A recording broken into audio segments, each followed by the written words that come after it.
อยู่หน้าบ่โอ้พร้อมกันเห็ดกับมือโอ้ใหญ่กว่านี่ประมาณ80 สอบนี่ปอตัวขอยเห็นแล้ว82นี่ใหญ่อีหลีสำกับพอของพอจันดีใหญ่อีหลีแต่น้ำพอก็บ่าวลงมาเป็นสะพานบุญให้พี่ตาลเนาะเส้นเก่าเส้นเคยที่เพิ่นได้มามอบหมายให้บ่าวนงมาเป็นสะพานบุญให้ต้นเดือนเจอได้อยู่ต้นเดือนเพิ่นซื้อข้าวให้1กระสอบแล้วก็รำภาษาไทยว่ารำภาษาลาวว่าห้ำ2 สอบเบิ้ลเลยว่าห้ำหมูยังได้จักโตกับหมูหน่อยนั่นแหละเบิ้ลแล้วเรือเต็มเองยังเหลือแต่แม่คายบ่ยืนขึ้นเลยเห็ดอุปุอยู่แบบพี่น้องเอ้ยยิ้มน้อยๆไปพี่น้อง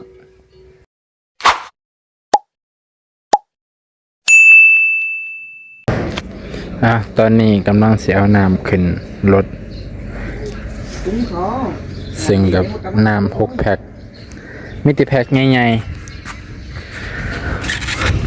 ๆสิถือไปได้อยู่แต่มันเนี่ยอากาศสิร้อนๆสวัสดีและสบายดีท่านผู้ชมเด้อมันนี่มาอยู่ที่ตลาดเมืองชนตลาดกวางใหญ่เขาทางในก็กวางแต่ว่าเขาก็บ่ได้ไปซื้อทางในหรอกซื้อทางนอกห้านทรงคือกันเวลาเพิ่นอยู่ทางหลังมันนี่สิเอาน้ำไป6 แพ็ค2 4 6น้ำไทเกอร์เฮดหัวเสือน้ำหัวเสือลาวซึ่งก็ถือว่า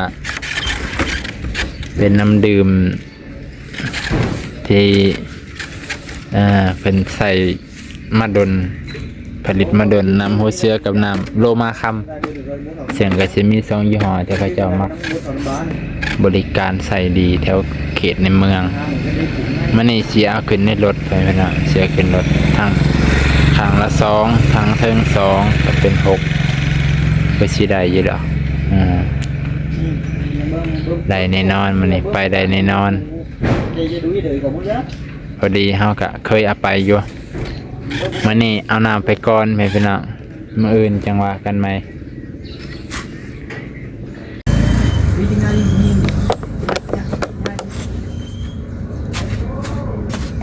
đi ra buổi đi mà phải đi bên không phải giá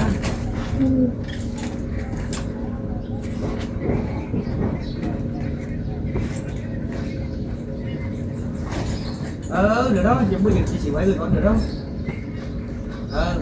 đi chứ gì ra mấy con chuyện của cho đó giả thảo nó bán ăn đâu giả thảo nó bán ăn đâu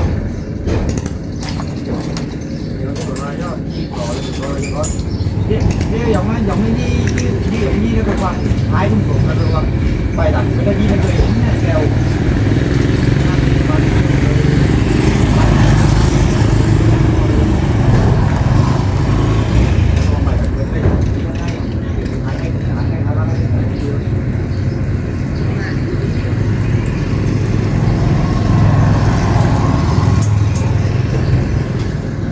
nhiều đấy nhá, để mình kia nó cứ đang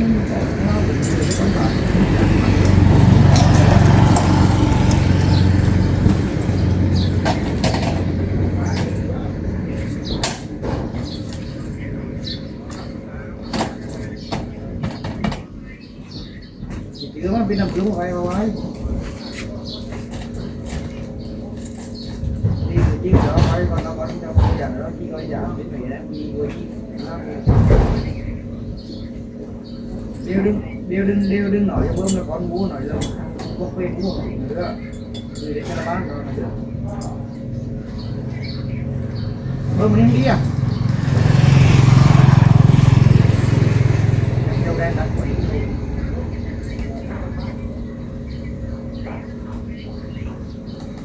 chắc đi nào có nơi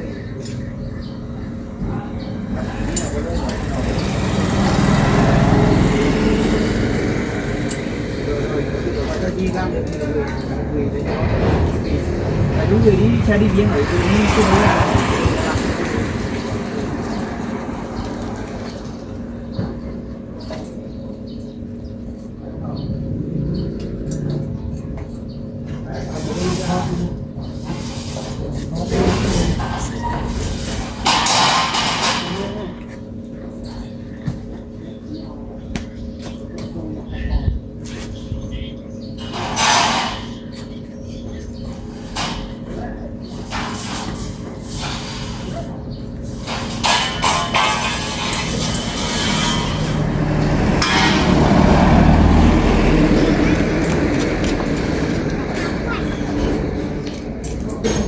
lâu lâu bị ám nó bị à tôi sẽเอาไปกินก่อนไอ้คนแย่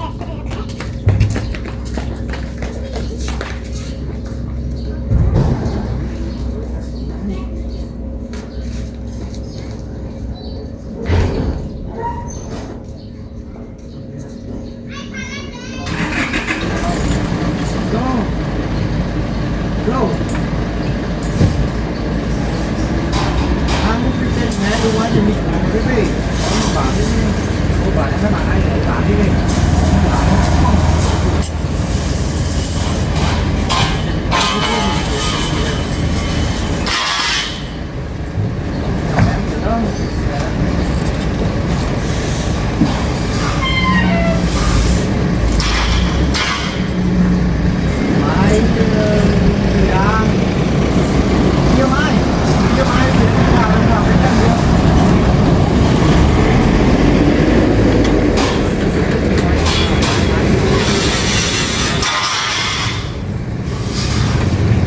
Không, em mới sẵn em không được. Bây giờ em mới sẵn không biết.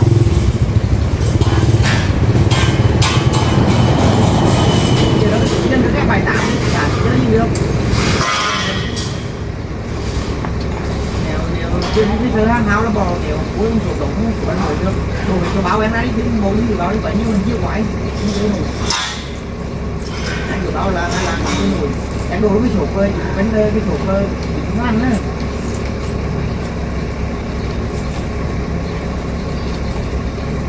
Cố động nó hai sụp được, nó ăn được nữa. Để ăn đồ đến đi đâu mình ăn lái các người này mà đi đâu đâu. Có báo nó từ cái mai nhìn rằng đi ra đấy mày đang thôi anh yêu đượcแล้วแล้ว rồi đúng cái chỗ con đưa cái coi cứ quay พี่น้องก็ถือว่าแล้วบัดที่จริงได้อีก2แพ็คทางหลังน่าจะได้8แพ็คทางเบิดถ้ารวมกันแล้ว8แพ็คได้อยู่มองนี่มันวาง2เนาะพี่น้องเอ้าจะได้ถาชมติดตามไปนำกัน ว่าจะไปให้ผู้ใดประคำหน่อยยางน้ำเป็นตะแซ่บแท้ อากาศมันร้อนพี่น้องร้อนอากาศคือกับเดือน4เดือน5คือกับเดือนพฤษภาโอ้ยร้อนหลายเนาะบัดนี้บ่น้องก็สิได้เดินทางไปทางพุทธแหละ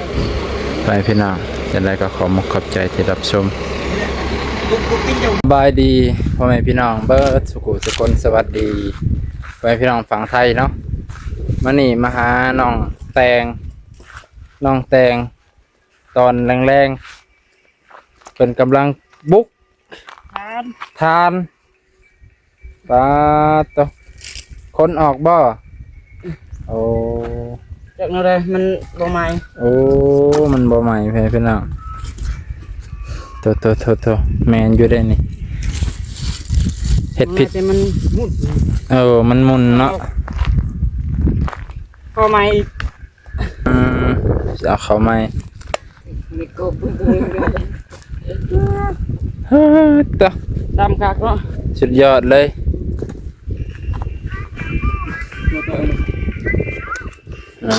จะเข้าตรงนี้อีก จะเอาตัวไม้เข้าเลยบาดนี้เนาะเด้อสุดยอด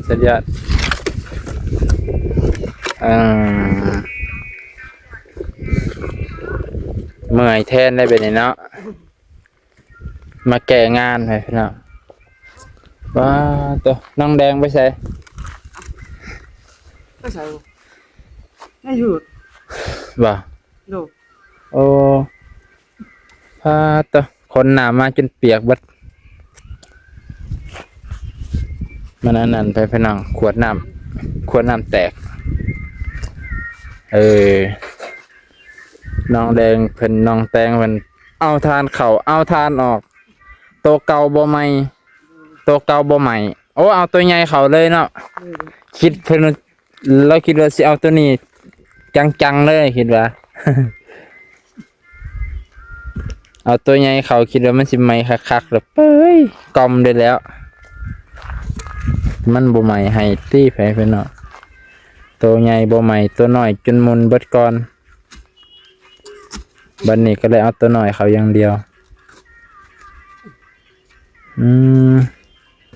ใครที่ว่าเพิ่นปิดดังไว้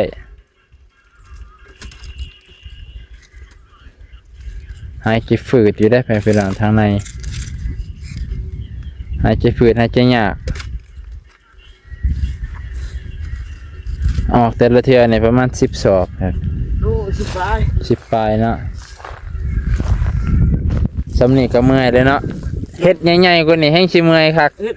อยู่ปุ่นกันเฮ็ดเขาใหญ่อยู่ปุ่น อยู่หน้าบ่โอ้ พร้อมกันเฮ็ดกับมือ โอ้ใหญ่กว่านี้ ประมาณ80สอบนี่ ปอตัวขอยเห็นแล้ว82นี่ใหญ่อีหลี สำกับพอของพอจันดี เออ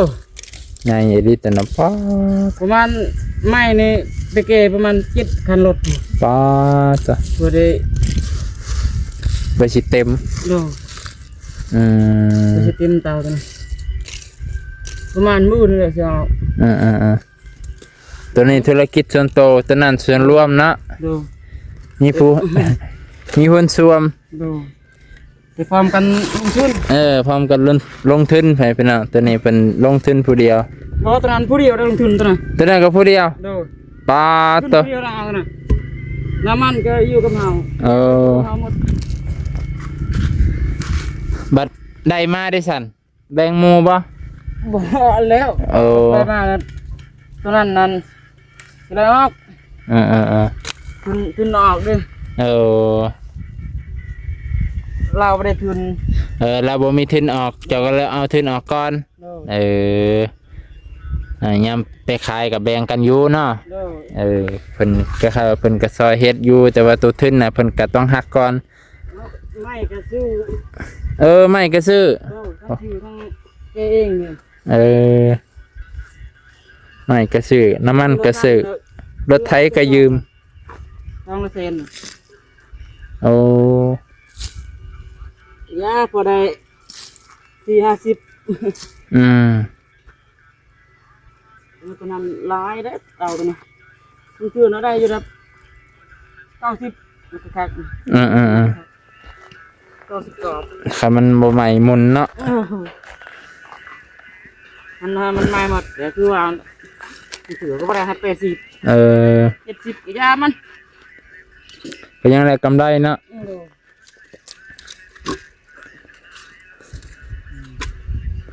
ออกใหม่เข้าใหม่อีก ออกมาเขาใหม่ไปเป็นเนาะเห็นใจเพิ่นอยู่ได้เนาะใหม่นี่มันใหม่จังไดวะ อันนี้ ใหม่อีหยังอันนี้ ไม่ร่วมไม่วิก โอ้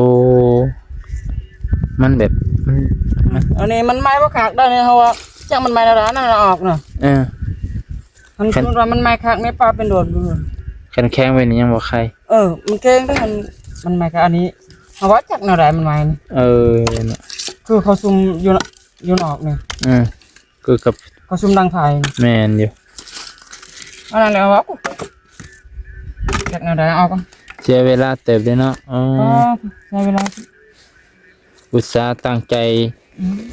เอาเข้าคักแน่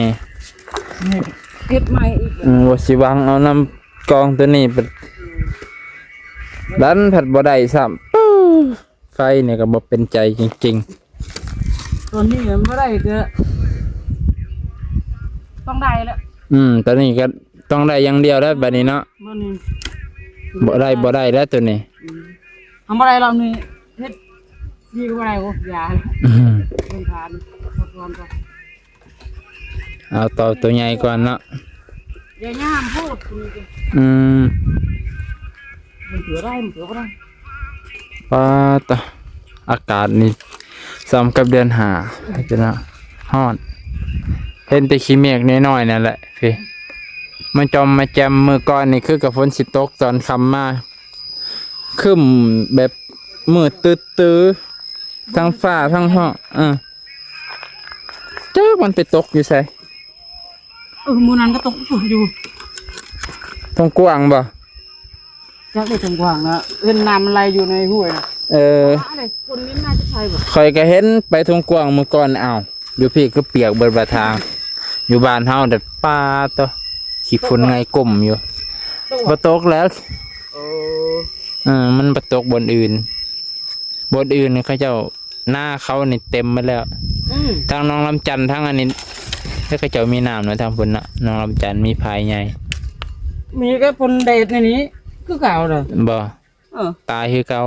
มันฮ้อนเนาะ มันนอนน้ำก็มันมีอยู่ อืม เดี๋ยวมันนอนเด็ดกับเด็ดเพราะว่าเขาดำนายำตกแรงอันนี้หล่มนะ อืม มันจะมามันบดอากาศเย็นอันนี้เกิดเสียดจนหญ้าตายบดบันนี้คนนั่นสิตาย ฮ้อนแห้งเนาะ เฮ็ดหน้ากะสิซาลงปีนี้เอามึงเอา จ้ากระซ่า ผู้วานเขาก้อนกับเขาตายก่อนไปเนี่ย เขาตายก่อนบัดนี้วานใหม่ไทยพุทธทมทิมจะแม่นเด้อ จะเป็นว่าเป็นมนุษย์ในหยากเนาะตัวน้า เป็นมนุษย์นี่ยากอะไร หยากความจะได้กิน ขนาดแบบซานี่ได้นี่ซาไหนให้อยู่ซ้ำใด ตกไม่ได้ตกเลยอ่ะ แห้งฮ้อนก็นี่แหละ ปีหน้า10 ปีข้างหน้านี่เฮาเฒ่านี่โลกนี่สิฮ้อนเป็นพื้นเป็นไฟตะเฮ้ยพี่น้องแดงเผากล้าบ่ได้จังได๋คือบ่เห็น มันเป็นว่ามันอายุผู้น้อยน่ะน้ำตาล อยู่เทิงบ่ จักอยู่สายบ่เมื่อกี้นี่บ่มันเห็นบ่อยู่นี่บ่เห็น บ่เห็น อยู่ลูกไอ้สาย เด็กน้อยก็เผากล้าบ่มันนี่ เด้อ โอ้ เขาหัวขวาน่ะ งัวเนาะ รู้ว่ายามนี้เขา เขาบ่เลี้ยงให้ดอก หัว บ่แม่นยามเฮ็ดหน้า ดำก็ดำหมดเลยล่ะ บ่เขาว่าบ่แม่นยามเฮ็ดหน้าเขาว่าปล่อยเขา ที่เขานั่นแบบนั้นแหละ ข่อยก็จนว่าบ่เฮ็ดก็บ่เฮ็ด ที่เขานั่นแบบนั้นแหละเขาจะวาวนะมันตึกเขาจะหน่อยนี่เบิ่งเขาดำก่อนน่ะว่าจะว่ายามเฮ็ดหน้าน่ะ หายเฮาอีกเนาะ เนี่ยมันตึกเขาเนี่ยแบบนี้แหละบ่ได้ฮอดยามจะพูดจักปีอะไรเนี่ยสิเฮ็ดนี่เบิ่งอันนี้เขาดำจนแบบผู้ดำก็ดำลายเติบเลย แม่นแล้วผมมีน้ำเขาเจ้าก็ดูดน้ำขึ้นมาดำ นี่ตรงหน้าตรงนี้ก็ดำครึ่งหนึ่งเลย สิทาที่ฝนบ่ได้บางคนก็ดูดน้ำขึ้นมาดำถาฝน อันนี้ก็ยังคอยงัวคอยสู้ ตัวรถแท็กเตอร์ที่สิมาแต่ดุดลองไปเป็นน้องเดี๋ยวไปหาน้องแดงกันไปหาน้องแดงมันก็สิเฝ้ากาแล้วคิดว่ามาทางนี้ไปเพิ่นน่ะน้องแดงเผากาน้องแตงเพิ่นเอาอันนี้เขาเอาไม้เขาเตาตัวฮ้อนอีหลีตัวต้นมะเขือเราจนสิตายเบิดเพิ่นน่ะเอามาฮ้อนยังเหลือแต่ใบกักซากแต่ก็ยังบ่มีน้ำพดบ่ไหว้และสูบน้ำมาใส่นี่แต่ไปพี่น้องน้ำจักเป็นหยัง บนน้องแก่มามันเป็นขวดหนึ่งอันนี้เลย ขวดหนึ่งอันนี้เลยเสียเลยพี่น้อง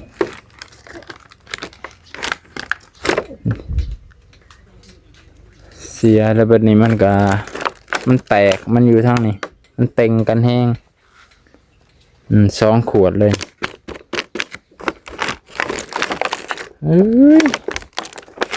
กางเกงจนเปียกเบิดนี่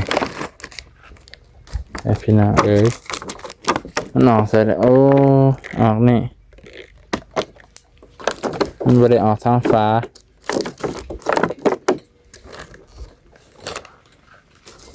2 ขวดแล้วเสียเลย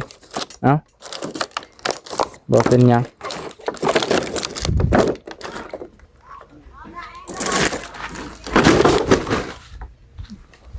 ตกซับไปพี่น้อง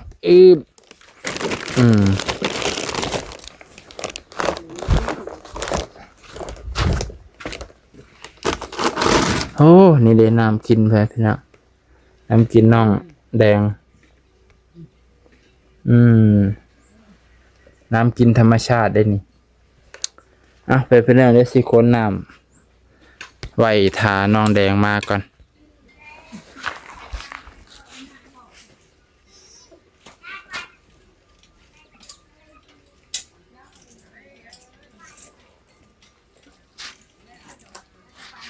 เปียกบดแบบน่ะเปียกตูดเลย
ไปพี่น้อง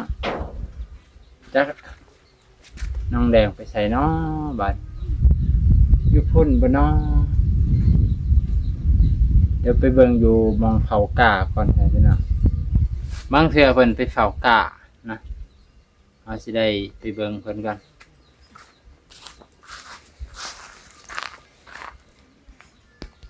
โกพ่อแม่พี่น้องสบายดีอีกครั้งหนึ่ง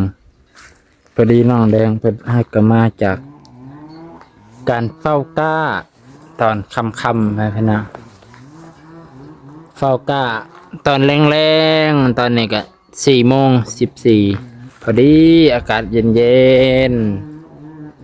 ๆเอาน้ำให้น้องแดง ได้ยินเสียงจักเซตติ้งเพิ่นตัดใหม่ไปพี่น้องคุณเพิ่นก็คือสิเฮ็ดเตาถ่านคือเบาแตงนี่แหละช่วงนี้ฝนบ่ค่อยตกเขาก็เฮ็ดถ่านเผาถ่าพอได้มีเงินสำรองซื้อนั่นซื้อนี่พี่น้องแถวเขตนอก ซัมซาจะเออ้าว ผู้ใดอันนี้ไปเป็นอะใครเนี่ย อ้าวแนมเฮ้ย จะเอจะเอบ่เคยเห็นเคยบ่เออ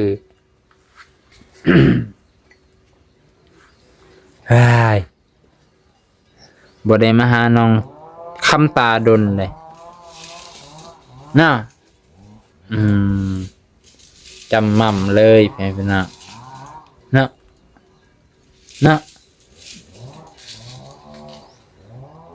ไปพี่น้องเอ้ยตอนแรงๆเมื่อกี้นี่ไปเผากะบ่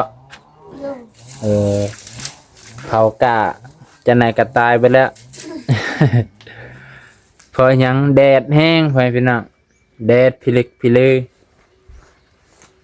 เป็นอาทิตย์แต่ฝนยังบ่ตกที่ทางอื่นคือว่านั่นแหละคือว่ากันเมื่อกี้แหละตกที่ทางอื่นบ่น้องก็สิได้ให้มอบน้ำให้น้องแดงเด้อพี่น้องเขาสิเล็กเบิดแล้วบ่ยังกองนึง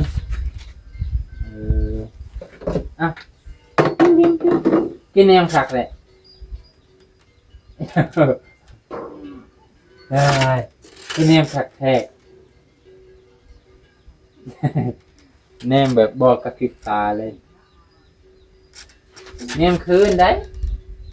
มาพี่น่ะแน่ยิ้มจะได้ยิ้มแต่เศร้ายิ้มเลยเนี่ยปลาตัวนี้ผักเค้กนะพี่น้องมันเป็นผู้ใหญ่เนี่ยเป็นตาญาณบ่น้องญาณและมันเป็นผู้ใหญ่เป็นเนมเป็นไปพี่น้องน้องเพิ่นเข้าสิแรกเพิ่นก็ใกล้สิเบิดแล้วแล้วเบิ่งมาอื่นเพิ่นอยู่เพื่อนจะรอมาอื่นนี่เอาให้เด้อดื่มน้ำสะอาดเด้อบ่แม่น้ำกินบ่ในทางเขาน่ะน้ำใสเพราะว่าน้ำกินเอาน้ำนี่หายลงมันแตกไหมพี่น้องนั่งมากแบบแตกมันหัวนะมันพับเนี่ยมันแตกบนมุมนี่ขี่มาบูซึกยังไก่สิฮอดบ้านเปียกเบิดแทนพี่น้องพวกเปียกเบิดทางหลังแหละจนเข้าบ้านเหี่ยวแล้วเอาน้ำนี่เอาน้ำให้เด้อกินน้ำสะอาดเด้อโอเคเด้อนี่ต้องเบิด6 แพ็คนี่พี่น้อง6 แพ็คไปแล้ว2 ขวดยังเหลืออยู่คือมันยังเหลือ4 ขวดโอ้ยเนาะบ่เป็นยังดอกมื้ออื่นบ่าวน้องสิมาวายยืนนี่จับนี่เรายังยืนบ่ได้เนาะคันบ่ครบปีหนึ่งคันครบปีหนึ่งแล้วสิยืนได้อยู่ดอกเขื่อนบุญมีนี่ยืนได้แล้ว47ทางเบิด47,000 กีบขวดละแพ็คละ47,000 กีบอันนี้ขวดละแพ็คละ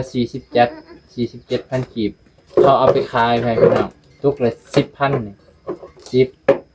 20 40 60เขาได้กำไรครึ่งหนึ่งครึ่งกว่าไปพี่น้อง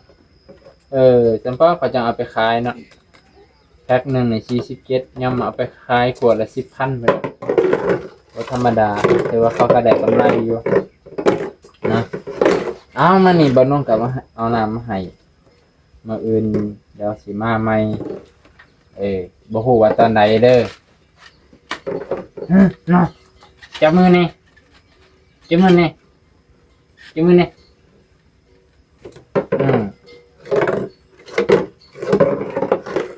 งบ่เคยอุ้มแต่ คำตานี่แหละเนาะเนาะ เขามาติดจกกินเอง ยกกินยัง กินมันจะกินเองเขามาติด โอ้เขาเม็ดติดมือนะยกกินเลย จกกิน จะได้มากินเขาวธรรมดานี้ได้แล้วเนาะ ให้กินได้เลย กินเขาวธรรมดาได้แล้วไปเนาะบ่ต้องเขาสิแลกกินบางเทื่อก็กินบางเทื่อก็บ่ได้กิน เถื่อกินเถื่อไม่ได้กิน เออ เมื่อได้บ่ได้มีแนวกินกับเขาวสิแลกเนาะแม่นบ่เบิ่งเพิ่นคือสิหัวเบิ่งหน้าคือสิหัวไปพี่น้องโอเคอันนี้ก็บ่าวน้องมาเป็นสะพานบุญให้พี่ตาลเนาะเส้นเก่าเส้นเคยที่เพิ่นได้มามอบหมายให้บ่าวน้องมาเป็นสะพานบุญให้ต้นเดือนเจอได้อยู่ต้นเดือนเพิ่นซื้อข้าวให้1กระสอบแล้วก็รำภาษาไทยว่ารำภาษาลาวว่าห้ำ2 สอบเบิดเลยบ่ห้ำ นาง หมูยังได้เจ้าโตกับหมูหน่อย มาเลย เบิดแล้ว เรือเต็มเอง ยังเหลือแต่แม่คายบ่คายนะตัวละพันเลยบ่ ครับ เอ้ยบ่น้องมาซื้อน้ำเพิ่นก็ดีเด้คิดว่าเพิ่นจะเอาไปเลี้ยงก็เลยบ่ได้มาซื้อแต่ว่าตอนนั้นเฮาก็บ่มีเงินเนาะบัดตอนมีเงินน้องแดงขายเลยคือว่าหมู่บ่าวลาวหายไปเลยบ่ หายไปเลยเสียดายมันอ้วน เนาะ มันอ้วนครับ จังไรกินเนียมคักเต้กินเนียมคักเต้บัดหมูบ่น้องนี่ยังบ่อ้วนอยู่ กินทำเลย กินบ่กินบ่ได้แล้วมีอันเดียวให้กิน ต้มข้าวให้มันกิน โอ้ต้มข้าวแต่ว่าคำตีห้าก็ให้มันกิน ตอนเที่ยงเนี่ยบ่ฮู้ว่าเขาให้กินบ่ผู้อยู่เฮือน ตอนแรกก็จังให้กิน ต้มข้าวให้มันกิน โอ้มันจังอ้วนแน่ตกเลยเห็นบ่บัดนี้เอามาพี่เด้อ เบิกค่ะ เบิ่งคักเนาะ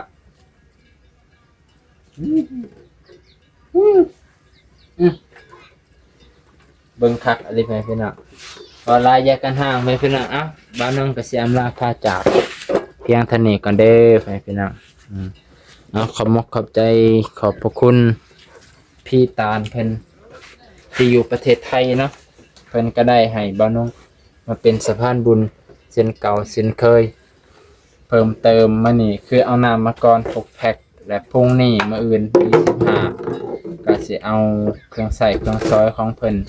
มาอีกเทื่อนึงพอดีมื้ออื่นบ่น้องจังสิเข้าไปซื้อให้ไปพี่น้องเพราะเพิ่นก็รีดรายการไว้ให้บ่น้องเรียบร้อยจะมีเครื่องใส่เครื่องซอยหลายแนวนะถ้าเบิ่งมื้ออื่นอีกพี่น้องเอามื้อนี้ขอขอบใจขอบพระคุณพี่ตาลที่